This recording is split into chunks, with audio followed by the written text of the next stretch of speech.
Hola, buenas tardes a todos. Estamos por fin en el 24º Congreso Andaluz de Naturopatía.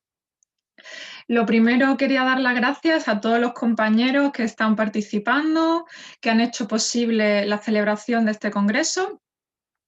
Y lo interesante de toda esta información que estamos viendo, cómo, al fin y al cabo, cómo los naturópatas podemos ayudar en la recuperación de la salud de las personas. Así que nada, me voy a presentar. Soy Gemma Pinazo, naturópata colegiada, número 3703 y licenciada en biología. ¿Quién no ha sufrido en algún momento algún episodio de estrés o de ansiedad? Bueno, yo creo que todo el mundo, ¿no? Antes un examen, un trabajo duro, cualquier situación. Bueno, pues como licenciada en biología quería aportar esta parte un poco más técnica, hacer un recordatorio, porque la mayoría ya lo sabremos, de qué ocurre en nuestro organismo cuando estamos bajo episodios de estrés o episodios de ansiedad. Bueno, vamos a compartir pantalla.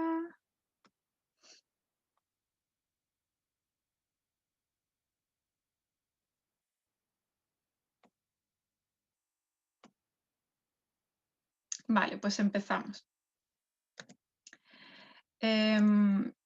Lo primero que quería dejar claro, porque creo que usamos estos términos indistintamente, es cuál es la diferencia entre el estrés y la ansiedad. Vale. El estrés, como vemos aquí, es la respuesta fisiológica que desencadena el organismo cuando el cerebro interpreta que algo es peligroso. Un camión que se acerca rápidamente nos puede pillar, cualquier cosa parecida a esta.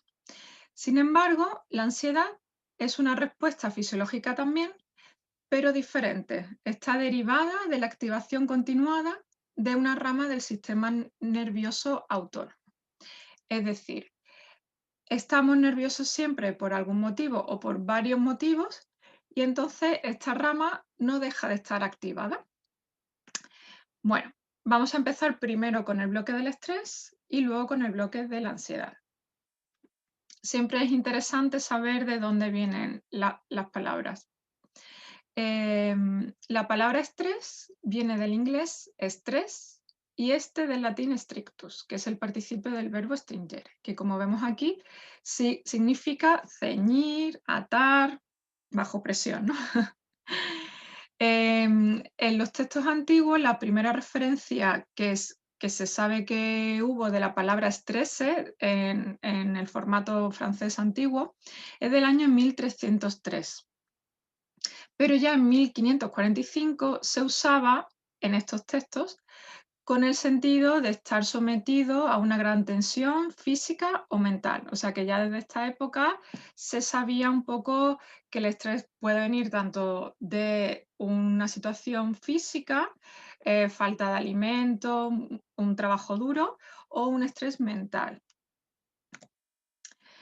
Bueno, pero no es hasta principios del siglo XX, con lo cual los estudios y el conocimiento del estrés es relativamente reciente. Hasta 1932, que Walter Cannon, que fue un fisiólogo, el primero que utilizó el término estrés. Y entonces él describió los cambios fisiológicos que se producían en el organismo, pero siempre desde el punto de vista de la pérdida de la homeostasis. O sea, algo que pone en peligro nuestra vida.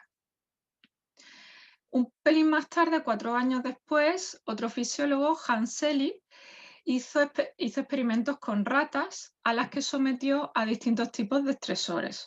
Por ejemplo, una luz muy intensa durante unas cuantas horas, falta de luz, ruido muy estridente, falta de alimentación. Y entonces constató que, a pesar de que los estresores eran diferentes, los síntomas en todas ellas eran los mismos. Entonces describió el síndrome general de adaptación, en la que distinguió distintas fases. la fase número 1, que es la reacción de alarma, en la que observó que se elevaban en sangre los niveles de adrenalina y cortisol. Esto tenía como consecuencia la depresión del sistema inmunológico. Pasado la fase de alarma, entraban las ratas en la fase de resistencia, en la cual el organismo se estabilizaba porque llegaba a un nivel óptimo de adaptación. Y aquí veíamos que el sistema inmune tenía una respuesta normal. ¿Qué pasaba? Que si continuaba el estresor, llegábamos a la fase de agotamiento, en la que el organismo abandonaba el proceso de adaptación y culminaba en la enfermedad o en la muerte. También Selye lo que observó es que en el estrés prolongado de estas ratas, las consecuencias fisiológicas que había eran una hipertrofia de las suprarrenales, úlcera tanto estomacal como en el intestino grueso a nivel de colon, y una hipotrofia de timo, ganglios linfáticos y bazo. De ahí todo el tema de la depresión del sistema inmunológico, que al final caiga en enfermedad y al final muerte, ¿no? Las pobres ratitas. Vale. Ya con estudios en humanos y con la experiencia de las consultas, ya se ha estudiado más a fondo la fisiología del estrés en el humano propiamente dicho. Vale. Aquí tenemos una primera fase, que sería una fase cognitiva, porque es el análisis del estresor, en el que, claro, en cada persona es diferente, porque cada persona analiza los estímulos de forma distinta.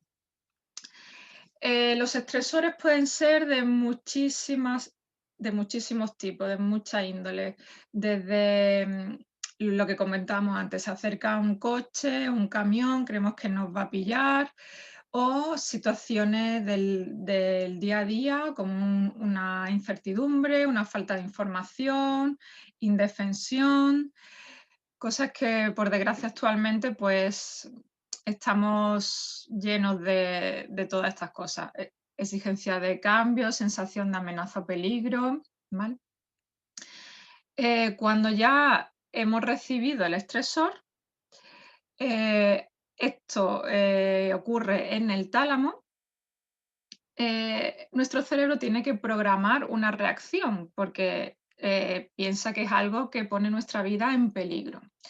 Esto se realiza en el córtex prefrontal y en el sistema límbico.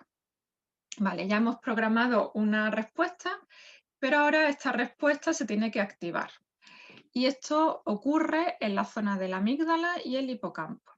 Cuando se activan estas dos zonas, lo que tenemos como consecuencia directa es una activación del eje hipotálamo, hipofisario, adrenal y del sistema nervioso simpático. Entonces, luego vemos el eje del hipotálamo y lo que ocurre a nivel del sistema nervioso simpático es que en la zona de la médula, a nivel dorsal y lumbar, las neuronas de esta zona secretan noradrenalina, liberan noradrenalina.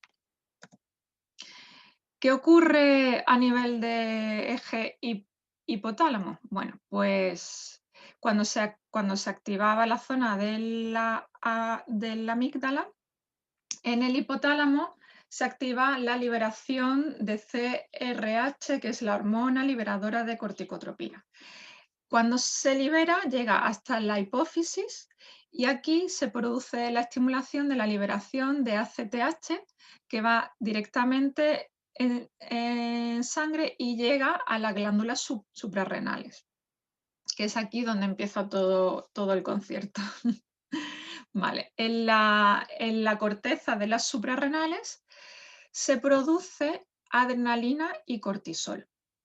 ¿Y qué ocurre cuando en nuestro organismo aumentan los niveles de cortisol y adrenalina?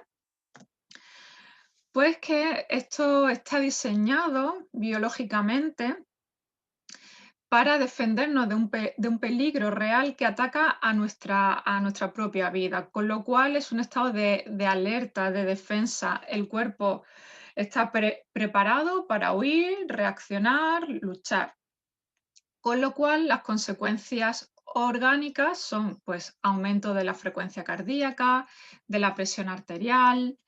Por supuesto, el músculo necesita más volumen de sangre para tener más fuerza y como hay mayor volumen en sangre, hay menor volumen en los órganos periféricos. Por supuesto, aumenta el metabolismo de todas las células, pero sobre todo de las células musculares, y aumenta también el nivel de glucosa en sangre por esta demanda de energía de los músculos. Cuando el organismo interpreta que esa reacción ha sido una buena respuesta adaptativa, o sea, que nos hemos defendido bien de este estresor, entonces ahí ya el cortisol funciona como inhibidor del ACTH y del ACRH, con lo cual pararía la respuesta de estrés. ¿Qué ocurre? Que si no hay una buena respuesta adaptativa, entonces entramos ya en un estado de estrés crónico. El estrés crónico a nivel neurológico tiene unas consecuencias bastante importantes, como vamos a ver aquí. Por ejemplo, se da una atrofia del hipocampo por neurotoxicidad del cortisol. El cortisol está muy alto siempre y al final resulta tóxico. Esto es muy importante, hay una disminución de la neurogénesis, no se crean neuronas nuevas. Disminución de factores neurotróficos, es decir, que nos ayudan a crear neuronas nuevas, una pérdida glial y de excitotoxicidad por glutamato. Y luego también, esto es importante, una disminución de receptores en las células para los glucocorticoides, que es lo que nos mantendría en homeostasis, con lo cual el estrés crónico también pone en peligro nuestra homeostasis, que es justo para lo que se desencadenó esta respuesta de estrés. Y luego, esto era a nivel neurológico, pero a nivel global lo que ocurre es que como esta respuesta de estrés necesita mucha energía, lo que se hace es que se inhiben los sistemas de nuestro cuerpo que gastan más energía. ¿Y cuáles son? Pues el crecimiento, el sistema digestivo y el sistema inmunitario. Así que vamos a ver qué ocurre aquí.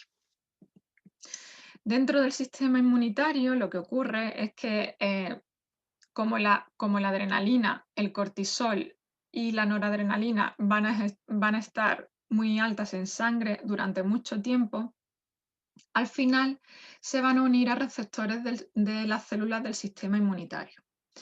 Esto hace que dejen de funcionar con su capacidad óptima. Alteran la producción también de citoquinas y luego también tienen receptores tanto en los órganos inmunes, en los linfocitos T y B, en las natural killers, los monocitos y los macrófagos. La unión a estos órganos o a estas células lo que hace es que funcionen peor.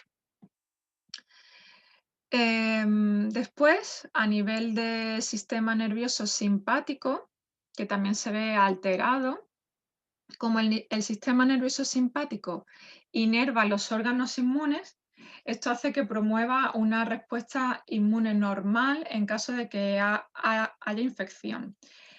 ¿Qué pasa? Si estamos estresados y hay una infección, pues lo que se produce es una supresión de esta respuesta inmune normal, con lo cual pues tenemos que aumentar los síntomas de la enfermedad. A nivel del sistema nervioso central, hay una cosa interesante, que es que cuando se da una respuesta inmunitaria, hay una retroalimentación al cerebro. Entonces, a través de las citoquinas. Con lo cual, hay una respuesta inmune el cerebro interpreta que hay una respuesta inmunitaria, entonces a su vez el cerebro vuelve a regular esta respuesta inmunitaria. Y luego lo curioso es que también hay una respuesta emocional frente a esta respuesta inmune a través de la interleuquina 6. Con lo cual, si estamos estresados, la respuesta inmunitaria va a tener una regulación diferente y luego también va a tener una respuesta emocional distinta. Hay un montón de estudios bueno, aquí he intentado hacer un resumen breve, pero hay cosas súper interesantes. Y hay muchos datos, por ejemplo, que cuando estamos sufriendo estrés no es el único momento que nos afecta, sino, por ejemplo, cuando estamos en el vientre materno. El estrés de la madre repercute en una respuesta inmunitaria normal del futuro bebé. También influye cuando el bebé tiene estrés justo después del parto, por separación de la madre, por no poder alimentarse bien, por lo que sea. Entonces, tanto en el estado prenatal como en el postnatal, el estrés de la madre y del bebé recién nacido influye en el desarrollo normal del sistema inmunitario en el futuro y por consecuencia de la respuesta inmune. Luego hay varios estudios, uno en mujeres que cuidaban a sus parejas enfermas, hay otro también muy interesante en estudiantes de medicina que estaban de exámenes, y en ambos casos lo que se hacía es que se hacía una pequeña incisión, una pequeña herida en los objetos del estudio y se veía, comparando con personas que no estaban sometidas a ese estrés, ni exámenes ni cuidados, que la cicatrización de las heridas tardaba entre un 24 y un 25% más en producirse. La herida tardaba más en cicatrizar. Luego, bueno, de todo es sabido que lo vemos en consulta, es bastante común, las amenorreas del estrés. Las mujeres se quedan sin el periodo. ¿Por qué? Porque el eje hipotálamo-hipofisario es un inhibidor del eje gonadotrófico. Así que un estrés mantenido en el tiempo, a las mujeres tenemos como consecuencia que nos quedamos sin periodo. Luego hay una liberación de factores y hormonas, aparte de lo que hemos visto, que regulan el sistema inmunitario, como por ejemplo la hormona del crecimiento, la prolactina, la vasopresina, glucagón, endorfinas, etc. Vale. Resumiendo el bloque del estrés.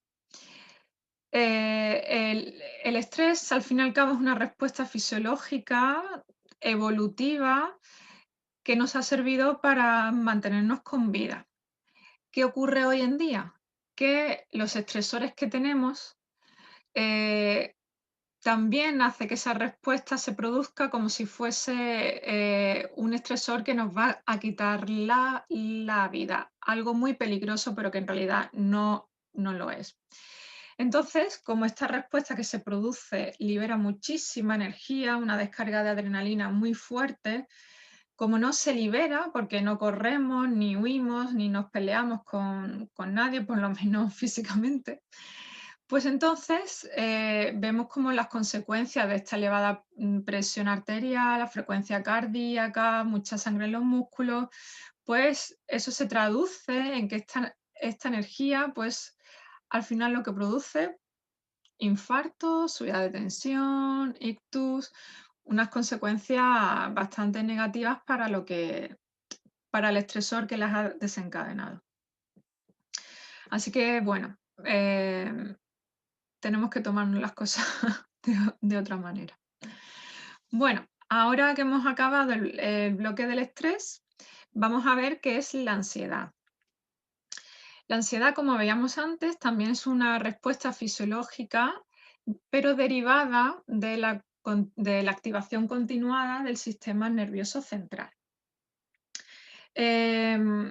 Si es de forma ocasional, sería una ansiedad adaptativa, que de hecho es interesante porque nos permite ser más efectivos, tener más atención, más concentración frente a algo, ¿no? Por ejemplo, una entrevista de trabajo, un examen, un periodo de trabajo bastante intenso. Pero claro, esto tiene que ir acompañado de un sentimiento de angustia o miedo, como que no somos capaces de hacer frente a eso, no somos capaces de hacer bien el examen, ¿no? Entonces, cuando este nivel de nervios es intenso, llegamos a esto que estábamos diciendo de una ansiedad adaptativa. Aquí los síntomas que podemos observar pues son manos y pies fríos, manos y pies húmedos, con temblores, dolor de cabeza, fatiga, problemas en el sueño, de no conciliar bien el sueño, problemas estomacales, temblor de voz, despersonalización. Esto se ocurre de vez en cuando, en situaciones muy puntuales, no tiene por qué ser un problema. El problema sería cuando aumenta la intensidad de esta reacción y aumenta la frecuencia. Entonces ya podemos hablar de un trastorno de ansiedad y entraríamos ya en una ansiedad patológica, en el que los síntomas de antes serían continuos. Entonces, mi conclusión después de haber leído sobre este tema y de lo que yo he sentido en mi vida, he visto en los usuarios en consulta, es que al fin y al cabo, la primera parte tanto de la ansiedad como del estrés es una percepción personal de distintas situaciones. Entonces, una situación para una persona puede ser totalmente normal, no tiene ninguna consecuencia, y para otra persona sí que desencadena una respuesta de ansiedad o estrés porque le genera unos sentimientos diferentes. Como decíamos antes, miedo, angustia, desazón. Con lo cual, para mí lo fundamental, ya que la respuesta orgánica no la podemos controlar a nivel del sistema nervioso simpático, de hipotálamo, hipófisis, cuando se desencadena ya no podemos hacer nada. Lo que me parece a mí muy interesante es que todos trabajemos nuestra parte de autoconocimiento. Para mí no hay mejor inversión que el autoconocimiento. Tenemos que leer, tenemos que meditar, tiempo a solas con nosotros mismos. Eh, entonces, creando una buena base de autoconocimiento es lo que nos va a ayudar a controlar estos pensamientos y estas emociones para que las respuestas que generemos no sean tan intensas. O sea, que ese estresor, esa situación no nos dé tanto miedo y tanta angustia. Aquí os dejo toda la bibliografía que he usado y sobre todo comentaros que la naturopatía es una herramienta muy importante y muy útil para ayudarnos en casos como estos también. Porque al final el naturópata, hay que visitar al naturópata colegiado, es el que ve de forma global al usuario, a cada persona, en todas sus etapas, en el aspecto bioquímico, el aspecto estructural, el aspecto emocional y el energético. Así que siempre tenemos que consultar a un profesional naturópata colegiado, que somos los que vamos a preparar un plan personal de salud con las necesidades que cada persona tenga. Yo, en concreto, paso consulta en diferentes centros. Aquí os dejo tanto mi email como el teléfono de contacto para cualquier duda, cualquier información. Y nada, muchísimas gracias a todos los que habéis participado. Ha sido un placer estar aquí y espero que con toda esta información haya podido concienciar un poquito más en el tema de cuidarnos, de autogestionar nuestra salud, que somos responsables de nuestra salud por completo, no lo podemos dejar en manos de nadie, somos nosotros los que tenemos que coger las riendas y cuidarnos. Así que por favor, cuídense todos y a ser feliz. Hasta luego.